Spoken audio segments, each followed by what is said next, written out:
Id-deputat nazzjonalista Franco De Bono qal il-ġurnal Malta Today li se jippreżenta l-mozzjoni ta' sfiduċja fil-Ministru tas-Saħħa Joe Cassar matul il-jiem li ġejjin, propju fil-ġimgħa meta se jerġa' jiftaħ il-Parlament wara l-vaganzi tas-sajf. Kien fl-4 ta' Settembru li għadda meta Franco De Bono fuq il-blog tiegħu ppubblika din il-mozzjoni ta' sfiduċja f'Joe Cassar b'referenza għal diversi kontroversi li ċirkondaw is-settur tas-saħħa f'pajjiżna.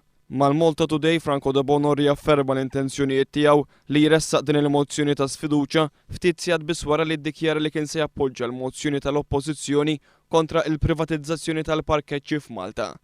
L-istess Franco De Bono f'aktar minn okkażjoni waħda appella lill Prim Ministru biex jekk għandu verament l-interess tal-pajjiż f'qalbu imur għall-elezzjoni għaliex l-instabilità li t-tip ta' tmexxija tiegħu ħolqot qed tagħmel il-ħsara.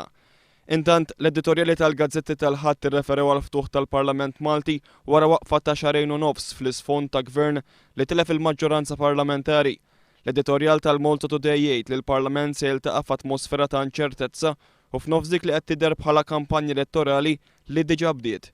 Jiddeskrivi s-sitwazzjoni bħala mhux normali u jgħid li din l-instabilità qed wassal għal staġnar ekonomiku.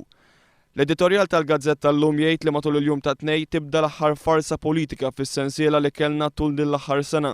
Jisħaq li l-pajjiż huwa rkubtejh u bil-komunità kummerċjali mdendla fl-inċertezza li kull ma jmur aktar qed tkompli taffettwa.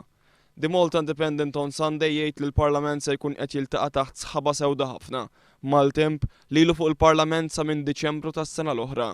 Anke The Sunday Times jiddeskrivi l-ftuħ tal-Parlament bħala bomba tal-ħin. Jirreferi għal diversi voti li jridu jiffaċċja l-Gvern fejn apparti il-budget hemm numru ta' liġijiet u mozzjonijiet fosthom dik ta' sfiduċja fil-Ministru tas-Saħħa li se jkun qed jippreżenta Franco De Bono.